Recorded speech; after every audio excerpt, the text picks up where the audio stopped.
Good morning student, कैसे हैं आप सब लोग। आशा करता हूं कि आप सब लोग अच्छे ही होंगे। और जैसा कि आप सब लोगों को पता ही, आजकल हम आपके क्या पढ़ रहे हैं, इतिहास पढ़ रहे हैं। पुरातन इतिहास या प्राचीन इतिहास, है ना, जिसमें हमारा क्या चल रहा है आजकल सिंधु घाटी सभ्यता चल रहा है। और हम सिंधु घाटी सभ्यता की सामाजिक दशाओं का अध्ययन कर रहे हैं। अब जब सामाजिक दशाओं के अंतर्गत हमारे अन्य 3 टॉपिक आते हैं, जैसे मनोरंजन के साधन, अस्त्र शस्त्र और चिकित्सा, इनका अध्ययन करते हैं आज के इस वीडियो में। तो ज्यादा समय खराब न करते हुए चलिए आज की हम वीडियो स्टार्ट करते हैं।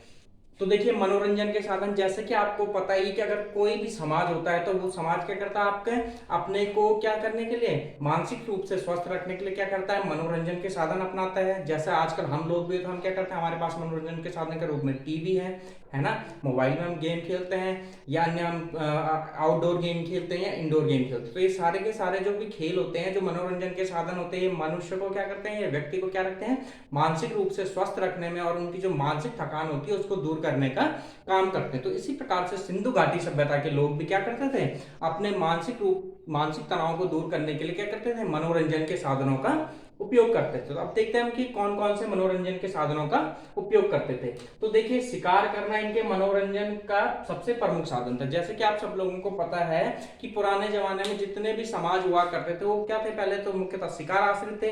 अब जब बाद में वो धीरे धीरे करके क्या अन्य भोजन वगैरह उपजाने लगे, कुछ जानवरों को उन्होंने क्या बना लिया, पालतू बना लिया, और जब मर्जी थी उनका शिकार कर सकते थे, या उनको आपका क्या कर सकते थे, मीट के लिए उपयोग कर सकते थे। अब क्या होगी, जो आपके जंगली जानवर होंगे तो उन जानवरों को मनुष्य यदा कदा ही मारने लगा, और वो भी किसके लिए, केवल अपने मनोरंजन के लिए मारने लगा। तो अगर आपसे पूछा जाता है कि जो सिंधु घाटी सभ्यता के लोगों का मनोरंजन का प्रमुख साधन था, तो वो क्या था, आपका शिकार करना था। ठीक है। और देखिए, इसके अलावा क्या होता था, यहाँ हाथी दांत, पत्थर और हड्डियों के बने हुए पासों से भी खेल खेला करते थे, है ना। पासे मतलब डाइस। जैसे कि आप क्या करते हो, लूडो खोलते हो, तो लूडो में क्या होता है, आपका डाइस बना होता है, उसको आप क्या करते हो, खेलते हो, है ना। तो उसी प्रकार के कुछ क्या है, यहाँ से भी कुछ पासे या क्या है, आपके डाइस उपलब्ध हुए, जो किस किस चीज के बने हुए थे, आपके हाथी दांत के बने हुए थे, कुछ कुछ पत्थर के बने हुए थे, कुछ जानवरों की हड्डियों के बने हुए थे। इन हड्डियों से जब इनका क्या मिला, जिस प्रकार से आजकल लूडो के पासे के डाइस मिलते हैं, उसी प्रकार के कुछ इन पर अंक या कुछ खेल वगैरह बने हुए थे। तो जिससे क्या अनुमान लगाया गया कि इन डाइसों या इन पासों का उपयोग किसमें किया जाता था, आपका मनोरंजन के साधनों के रूप में किया जाता था। अब इसके अलावा क्या है, आपका इसके अलावा बच्चों के मनोरंजन के साधन के रूप में यहाँ क्या क्या मिला है, एक बैल जैसा खिलौना मिला है जिसका सिर हिलता था। जैसा आजकल आपने देखा होगा, गाड़ियों के पीछे देखा होगा, कई लोगों ने क्या लगाया, आपका एक डॉग टाइप का लगाया होता है ना, और जब गाड़ी चलती है तो उसका सिर क्या होता है, आपका हिलता रहता है। तो कुछ इसी प्रकार का एक खिलौना यहाँ से मिला है, लेकिन वो किस प्रकार का, वो किस चीज का था, वो बैल का था, और इस बैल का सर क्या होता था, आपका हिलता रहता था। ठीक है। इसी प्रकार से दूसरा क्या, एक हाथी जैसा दिखने वाला खिलौना मिला है जिसको दबाने पर आवाज आती थी, है ना। तो क्या था, जिस प्रकार आपने देखेंगे आजकल प्लास्टिक के खिलौने बने आते हैं, जब बच्चे चप्पल पहनते हैं तो क्या होते हैं, जब वो चलते हैं तो क्या आपकी आवाज आती है ना, चू चू चू चू चू की। तो कुछ इसी प्रकार का एक हाथी का खिलौना यहाँ से मिला है, जिसका सर दबाने पर क्या आती थी, आपकी आवाज आती थी। आपने देखे होंगे, आप सब लोग तो इन चीजों से आप परिचित ही हो, कि आपने बच्चों की सैंडल देखी होंगे, कुछ खिलौने देखे होंगे जिनको आप जब दबाते हो तो क्या उनका हवा के प्रेशर से उनके अंदर क्या आती है, आपकी आवाज आती है ना। तो कुछ इसी प्रकार का खिलौना हमें कहाँ देखने को मिलता है, आपका सिंधु घाटी सभ्यता में भी देखने को मिलता है। तो आप समझ सकते हैं कि इस प्रकार के खिलौने कब से प्रयोग होते आ रहे हैं, और वर्तमान समय में यहाँ तक कि हम लोगों ने भी इसी प्रकार से खिलौने से खेले हैं। तो आप अनुमान लगा सकते हैं कि सिंधु घाटी सभ्यता के लोग हमसे उस टाइम कितने आगे रहे होंगे। ठीक है। अच्छा, अब अगली चीज देखिए, क्या आता है, आपका यहाँ के लोग शतरंज, नृत्य और जुए द्वारा भी अपना मनोरंजन करते थे, है ना। तो जो शतरंज आजकल आप और हम लोग खेलते हैं, यही शतरंज के आपके सिंधु घाटी सभ्यता के लोग भी खेला करते थे, है ना। और नृत्य तो आपको पता ही, नृत्य और जुए का उपयोग भी किस चीज के लिए करते थे, अपने मनोरंजन के लिए क्या करते थे। अब जो आपके यहाँ से इंपॉर्टेंट क्वेश्चन बन सकता है कि सिंधु घाटी सभ्यता के लोग शतरंज से परिचित थे। हाँ, बिल्कुल परिचित थे, है ना। और ये जो इंपॉर्टेंट खिलौने मिले हैं वो मैंने आपको बता दी हैं। अगला क्या आता है, आपका अस्त्र शस्त्र आता है। ठीक है, यानी किस किस प्रकार के औजारों का प्रयोग क्या करता था। अब जरूरी नहीं कि जब हम अस्त्र शस्त्रों की बात करें तो वो क्या है, आपका युद्ध में जाने वाले अस्त्र शस्त्र भी हो, ये क्या हो सकता है, आपके दैनिक जीवन में प्रयोग होने वाले अस्त्र शस्त्र भी हो सकते हैं। ठीक है। तो अब देखते हैं किस प्रकार के अस्त्र शस्त्रों का प्रयोग ये लोग किया करते थे, है ना। तो जो सिंधु घाटी सभ्यता के लोगों के जो क्या होता थे, आपके औजार या अस्त्र बने होते थे, मुख्यतः तांबे और कांसे के बने होते थे। सॉरी।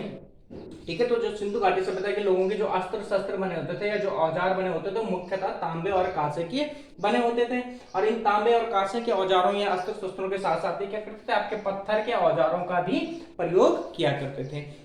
तो अब आपसे क्वेश्चन पूछा जाता है कि सिंधु घाटी सभ्यता के लोग निम्न में से किस प्रकार या किस धातु के बने हुए वस्त्रों या अस्त्र शस्त्रों का उपयोग करते थे। एक दे देगा आपके पास तांबा, दे देगा दूसरा दे देगा आपके पास कांसा, दे देगा तीसरा क्या दे देगा आपके पास, क्या दे देगा आपके पास, तीसरा तीसरा दे देगा आपके पास पत्थर, है ना, और दे देगा लास्ट में तीनों के तीनों, है ना। तो क्या करते थे आप, इन तीनों के तीनों के बने हुए अस्त्र शस्त्रों और औजारों का प्रयोग सिंधु घाटी सभ्यता के लोग करते थे। अब देखिए इनके जो डेली यूज के जो औजार थे, ये जो क्या क्या थे आपके, कुल्हाड़ी थे, है ना। कुल्हाड़ी आपको पता है ये पत्थर की भी बनी होती थी और तांबे की भी बनी होती थी, है ना।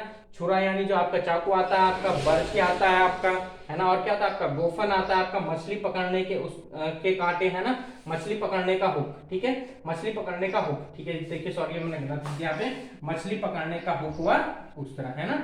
तो मछली पकड़ने के हुक होते हैं, कांटे होते हैं। अगर आपने कभी मछली पकड़ने गए होंगे तो आपने देखा होगा किस प्रकार के बने होते हैं। अगर नहीं भी गए होंगे तो आपने क्या देखा होगा, टीवी में तो देखा ही होगा कभी ना कभी मछली पकड़ते। तो जो मछली पकड़ने के हुक होते थे, और क्या होता था आपका उस्तरा, है ना, क्या होता है उस्तरा, जो आपने नाई के पास में देखा होगा, जिससे वो क्या करता है आपके बालों की या जो आपकी सेविंग करता है। तो उस प्रकार का उस्तरा भी हमें कहाँ देखने को मिलता है, सिंधु घाटी सभ्यता में देखने को मिलता है। और अब जो अगली इंपॉर्टेंट चीज आती है क्या है, सिंधु घाटी सभ्यता के लोगों को ढाल और सिरो शस्त्र का ज्ञान नहीं था, ठीक है। तो आपसे ये क्वेश्चन कई बार पूछा भी गया है कि सिंधु घाटी सभ्यता के लोग निम्न में से किस चीज से, किस औजार किस हथियार से परिचित नहीं थे। तो किससे नहीं थे आपके, एक तो ढाल से परिचित नहीं थे, दूसरा सिरो शस्त्र, यानी जो आपके क्या होता था युद्ध के समय आपने देखा होगा पिक्चरों में, जो क्या होता था आपके राजा और जो सैनिक सर में लोहे का कवच पहन के जाते थे, उसे हम क्या बोलते हैं, सिर शस्त्राण। तो उससे भी ये लोग परिचित नहीं थे। हाँ, लेकिन क्या थे आपके सिंधु घाटी सभ्यता के लोग तीर और कमान से अवश्य ही परिचित थे। जो यहाँ से खुदाई हुई उन खुदाइयों के आधार पर ये अनुमान लगाएगा। तो अब आपसे पूछता है कि सिंधु घाटी सभ्यता के लोग ढाल से परिचित थे, नहीं। वो हेड गियर या जो सिर शस्त्राण थे उससे परिचित थे, नहीं। सिंधु घाटी सभ्यता के लोग किससे परिचित थे, आपके तीर और कमान से परिचित थे। अब करते हैं हम चिकित्सा की बात। आप सब लोगों को पता है अगर कोई भी समाज होगा या कोई भी मनुष्य होगा तो वो कभी ना कभी क्या होगा, आपका बीमार अवश्य पड़ेगा। और जब बीमार पड़ेगा तो उसको क्या, आपकी चिकित्सा की आवश्यकता भी पड़ेगी। अब चिकित्सा के रूप में या तो वो क्या कर सकता है, आपके जंगलों से जड़ी बूटी ला सकता है, या कुछ तंत्र मंत्र का इस्तेमाल कर सकता है, या अन्य किसी वैद्य या डॉक्टर के पास जा सकता है। तो देखते हैं हम सिंधु घाटी सभ्यता के लोग इनमें से किस चीज का इस्तेमाल किया करते थे, ठीक है। तो देखिए अब आपका क्या है, ठीक है, ठीक है, कालीबंगा और लोथल से ये चीज आपको ध्यान रखनी, कालीबंगा और लोथल से ऐसे साक्ष्य प्राप्त हुए कि ये लोग खोपड़ी की शल्य चिकित्सा से भी परिचित थे। अर्थात जो आपके दो जगह हैं सिंधु घाटी की, कौन कौन, आपकी कालीबंगा जो कि कहाँ आपकी राजस्थान में, और लोथल कहाँ आपकी गुजरात में। तो यहाँ से कुछ ऐसे साक्ष्य प्राप्त हुए हैं कि यहाँ के लोग क्या करते थे, आपकी खोपड़ी का ऑपरेशन करना भी जानते थे, ना, शल्य चिकित्सा यानी ऑपरेशन। तो कहाँ से आपके साक्ष्य प्राप्त हुए हैं, लोथल और कालीबंगा से ऐसे साक्ष्य प्राप्त हुए हैं कि जो आपकी सिंधु घाटी सभ्यता के लोग थे वो सिर का ऑपरेशन करना भी जानते थे। तो आप समझिए कब की बात है, बहुत आपकी लगभग 2500 बीसी ईस्वी पूर्व से 1700, ठीक है। देखिए कब तक की बात है आपकी, 2500 से 1750 ईस्वी पूर्व की बात है। तो उस समय ये लोग क्या करते थे, आपके ऑपरेशन क्या करते थे, वो भी किस चीज का, खोपड़ी का, है ना। तो बहुत विकसित सभ्यता रही होगी, आपसे अनुमान लगा सकते हैं इस बात से आप, है ना। अब देखिए चिकित्सा के लिए लोग किस किस चीज का प्रयोग करते थे, आपके जादू टोना का प्रयोग क्या करते थे, ताबीज का प्रयोग क्या करते थे, और औषधियों का प्रयोग क्या करते थे। अर्थात ये चिकित्सा के लिए क्या क्या करते थे, जादू टोना, जैसा आजकल भी आपने देखा होगा बहुत से लोग क्या करते हैं आपके गाँवों में, जब उनको कुछ परेशानी होती है समझ में आता, सबसे पहले कहा जाता है आपके, ठीक है, जादू टोना या जो इस प्रकार के व्यक्ति होते हैं उनके पास जाते हैं कि हमें ये समस्या हो रही है ना। वो आप ताबीज, लोग आजकल भी देखोगे आपने ताबीज पहनते हैं, और औषधि यानी डॉक्टरों का उपयोग, यानी डॉक्टरों के पास जाता है। अब देखते हैं जो औषधि के रूप में किस चीज का प्रयोग क्या करते थे। जो औषधि के रूप में शिलाजीत हो गया आपका, है ना, जो आपका पहाड़ों पे मिलता है ना, जैसा आपने देखा होगा पहाड़ों से निकाल के लाया जाता है। हिरन और बारहसिंगे के सिंग, है ना, आजकल तो आपने देखा होगा हिरन, बारहसिंगे, गैंडे, अनेक प्रकार के जानवरों के विभिन्न भागों से, या जो उनके भाग होते हैं उनसे क्या आपकी विभिन्न प्रकार की औषधियां भी बनाई जाती है, मुख्यतः चाइना में, है ना। वैसे ही सारे काम क्या आपके गैर कानूनी, लेकिन फिर भी लोग क्या करते हैं, चोरी छिपे इन चीजों को आज भी इस्तेमाल कर रहे हैं ना। क्योंकि और किस चीज का प्रयोग करते हैं, आपके हिरण और बारहसिंगे के सिंगों का उपयोग करते थे। हड़ताल, अब ये हड़ताल मुझे भी नहीं पता है क्या होता, होती होगी कोई औषधि। और समुद्र फेन, यानी जो आपके समुद्र झाग को बोल सकते हैं आगे, जो समुद्र में पाई जाने वाली कुछ औषधियां होती थी, उन सब का प्रयोग भी किसी में क्या करते थे, आपके अपनी चिकित्सा में किया करते थे। तो अब हमारा क्या हो गया, आपको जो सिंधु घाटी सभ्यता में क्या थी, जो आपकी सामाजिक दशाएं थी, उनके कुछ अन्य टॉपिक पढ़ लिए हमने। अब देखेंगे हम जो सिंधु घाटी सभ्यता का एक दो सामाजिक दशाओं से संबंधित एक दो टॉपिक है। जैसे क्या आ गया आपका, ठीक है क्या, जैसे आपका ये जब आदमी आपका मर जाता था तो उसके बाद उसके साथ किस प्रकार की क्रियाएं की जाती, यानी जो अंतिम संस्कार होती थी, अंतिम संस्कार की किस किस प्रकार की क्रियाएं सिंधु घाटी सभ्यता में अपनाई जाती थी, ठीक है, उसको पढ़ेंगे हम।